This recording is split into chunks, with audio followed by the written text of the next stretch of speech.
Good evening and welcome to your English news package with Radio and Television Tonga for the hour. Making headlines, Tonga volcano emitted the biggest atmospheric explosion recorded in over 100 years.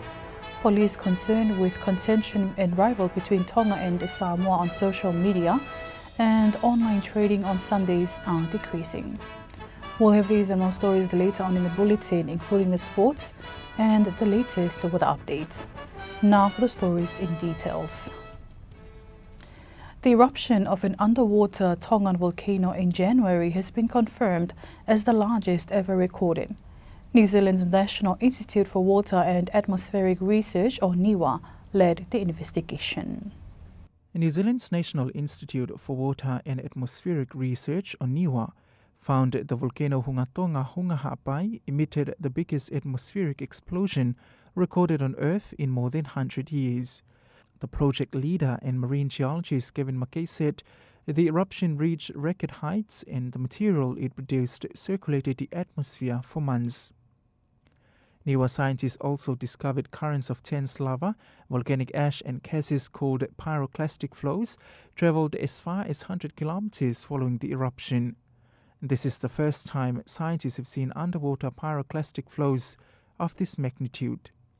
Executive Director Mitsuiki Uno said work in investigating underwater volcanoes is vital because their eruptions have serious implications for coastal communities worldwide. He adds, a huge proportion of the Earth's population live on the coast, which are already vulnerable to the impacts of climate change, sea level rise and big storms. However, in February this year, World Bank reported the amount of damage on infrastructures due to the volcanic eruption is more than 200 million pa'anga. Vaifonato Pola for Radio and Television Tonga News. Police are concerned with the negative comments exchanged between Tongans and the Samoans on social media, as it may affect the good relationship between these two countries. The Deputy Police Commissioner, David Tavalia, says that they have noticed hurtful comments and information exchanged between Tongans and Samoans on social media following the World Cup Rugby League final match. This information has led to some violent brawls between some people overseas. Vailea says that they've noticed an outrage on the issue with many Tongans in Tonga promoting these violent acts, which should be stopped immediately. Vailea requests for wise sharing of information online to avoid these conflicts and rivals, as it affects maintaining peace and order in overseas countries between these two Pacific nations. The contention first began with Matema Tonga's loss to the Toa Samoa 2 weeks ago, with threats imposed by the supporters of both teams following the dissatisfaction of many over the results of the match. It continued to Samoa's win over England in the semi-final and onwards to setting history in the Pacific as the first Pacific nation to make it to the finals of the Rugby League World Cup. With Australia leading the scoreboard in the first half of the final match, Tonga started making degrading comments to Samoa, which still continues to this day. The conflicts and rivals seen on social media are not only instigated by Tongans in Tonga, but also by Tongans living overseas. Trading conducted online on Sundays are decreasing, but there are still people who are still not complying with the law. The Deputy Police Commissioner, David Tavalia, says that this is because people assume that picking up or having their food items delivered on Sunday is acceptable after paying for it on Saturday. Tavalia says that this is still violating the law of the Sabbath. The concern is because the Sabbath day needs to be kept holy. Valia adds the only people allowed to operate their businesses on Sunday are those who are licensed to do so. However, police still warns those who violate the law of the Sabbath it is a crime and will be dealt with according to the law. Police reminds people that trading on Sunday is a violation of Clause 6 of the Constitution of Tonga and Section 6 of the Order in Public Places Act. This comes as individuals continue to advertise their products, mainly food items, on Facebook and similar online platforms, as well as administering sale of these products on the Sabbath day. Tonga remains unique, where the Sabbath day defined under law as the period from 12 midnight on any Saturday until 12 midnight on Sunday shall be kept holy, and no person shall practice his or her trade or profession or conduct any commercial undertaking except according to law. The Sabbath day is to be kept holy, and only the essential services are allowed to work on Sunday, such as the Ministry of Health, Tonga Police, Tonga Power Limited, Tonga Water Board and radio stations, including companies that their services are important for the public. The people of Pātangata are living in fear as they are vulnerable to natural disasters, especially tsunamis, and they are requesting a better and safer evacuation route they may take in times of an emergency. Vaifanotu Pola with that story. Climate change and natural disasters, especially tsunamis, are a threat to the people living in Pātangata. As such, they are requesting the government for an evacuation road so they can use it in time of a tsunami. Their concern is the safety of the people in Pātangata's village.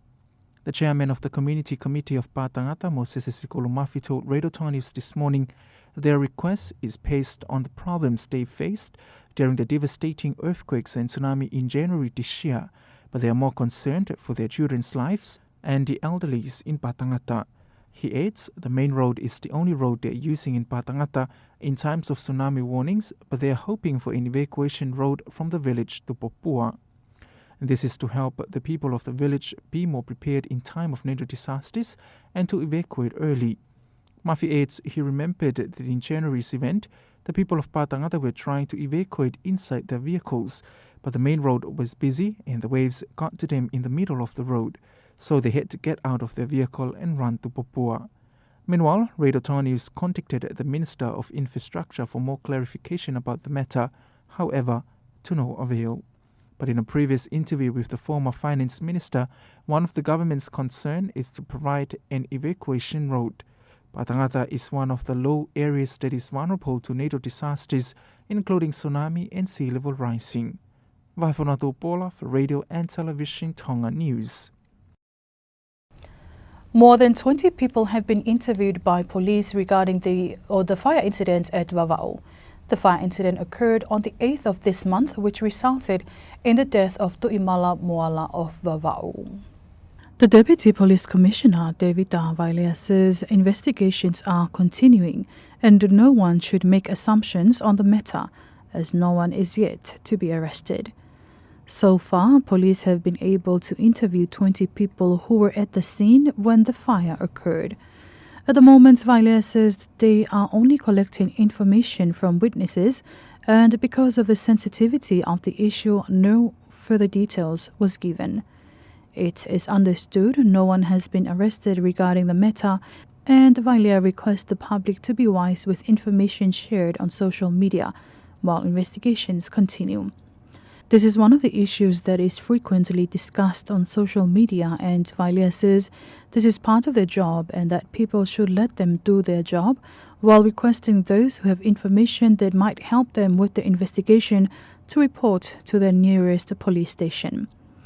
The reopening of the case by police is due to a request made by the deceased family, as they want justice for Moala.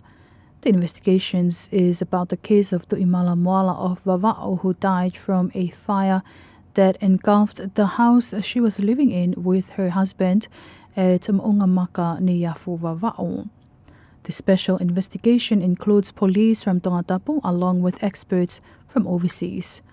Radio and Television Tonga News will continue to follow up the issue. Sports is next with Vaifonatu Pola, brought to you with the kind sponsorship of Pacific Timber and Hardware.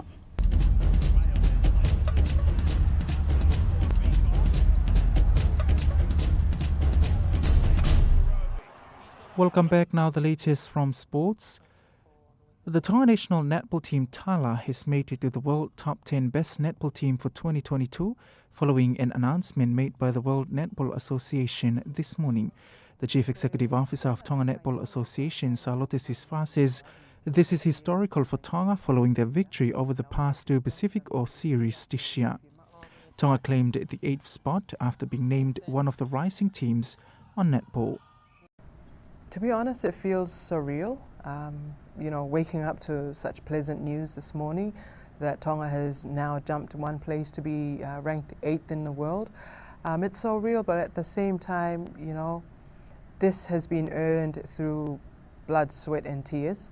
So I believe Tala deserve this placing because of all the hard work that many have put into this.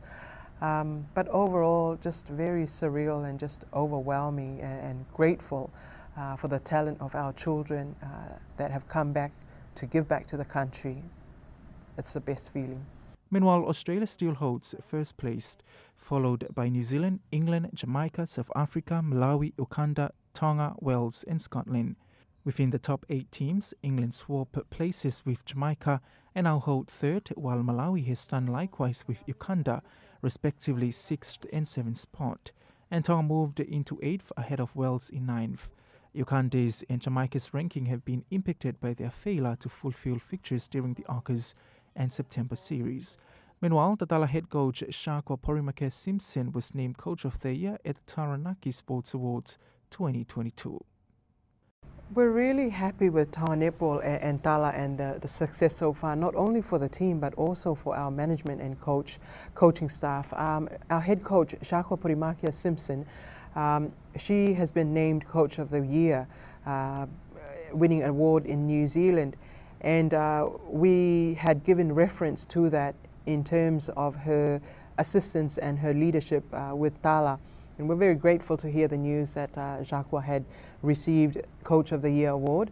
Not only that, but our special coach, our specialist coach, Bryony Akel for the team, she received being head coach for Australia's Fast Five. So as said, this is not only a win for our players, but it's a win for our coaching staff and also the management staff for Tala and for Tonga. Tala is the reigning champion of the Oceania region and has qualified for the 2023 Netball World Cup next year. And lastly, from handball, it is never too late to take part in new sports that are beginning to be introduced in the Pacific region. That is the highlight made by the new handball players in Tonga who have changed careers and started to do this sport for a living. An official handball game between 2 national teams took place on the weekend. The first ever national under-18 and under-20s men's team battled each other out on Saturday at the Atele Indoor Stadium. This is part of their preparation as 3 national handball teams are scheduled to depart the country next month to participate in their first ever handball competition in the Cook Islands. The team is coached by Sawa Muharrem, who has previously coached in the United Kingdom and Australia. However, participants of the sport told Radio Tonga News that handball has opened new opportunities for them. As such, Halatuituia Ma'o, a captain of the 2 national team, encourages the youth to try this sport as it will provide more opportunities for them. However, there is also a girls' team that will depart together with the under-18s and under-20 handball teams. And that's the latest from sports, brought to you with the kind sponsorship of Pacific Timber and Hardware. For Radio and Television Tonga News, I'm Mafunatu Pola. Before we part, is a final look at tonight's top stories. Tongan volcano emitted the biggest atmospheric explosion recorded in over 100 years.